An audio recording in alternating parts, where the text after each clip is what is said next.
Okay, we are now going to go to Washington, D.C., where Greece is part of the IMF and trying to renegotiate its bailout deal. Ivory Johnson from Delancey Wealth Management is in D.C. Ivory, thank you for sticking around with us tonight. No problem. Thank you for having me. Okay, so Greece needs to come up with about 7 billion euros by the end of the summer. It's highly unlikely they're going to find the cash. So where do they go from here? What are they asking the IMF in D.C.? They're asking the IMF to restructure the bailout they'd received earlier. Remember, they got a $120 billion bailout in 2010. They're asking Lagarde to restructure the terms. Her rhetoric suggests that they're not willing to do that. There's not a big history of them restructuring the deal. So now it's a quagmire. Are they going to leave the euro voluntarily, or they default? I think both of those options could prove perilous. And we should note that, of course, Greece has a new leftist government that ran on an anti-austerity platform, which is sort of, setting up this juggernaut right now between the two. So Greece leaving the Eurozone, let's talk about what that means for a moment. When you talk about U.S. markets in the United States, why is that important for us to consider? Well, it's the unintended consequences. We always talk about the Lehman event. So if Greece leaves the euro, now all of a sudden they're using the drachma. But who's going to take it? Well, the problem is they owe 250 billion euros, and it's to the IMF, it's to French and German banks. So if they were to default, that collateral goes away.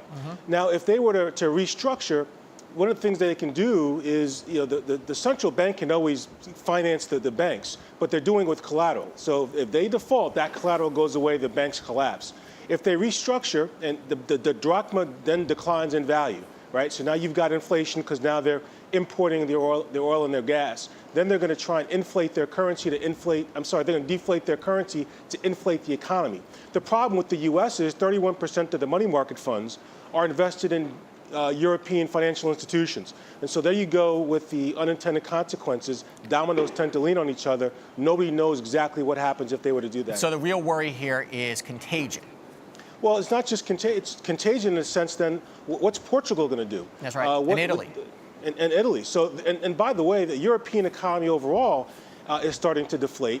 Everybody understands that, France and Germany, they want to keep Greece in the euro, but not at any price. So even if they were to help bail them out, because whether you're talking about the European financial stability mechanism that they use to lend them money to issue bonds, that's all backed by Germany for the most part. So is the IMF. So they understand that if they bail them out now, they're still going to come back to the table. Why? The unemployment rate in Greece has doubled since 2009.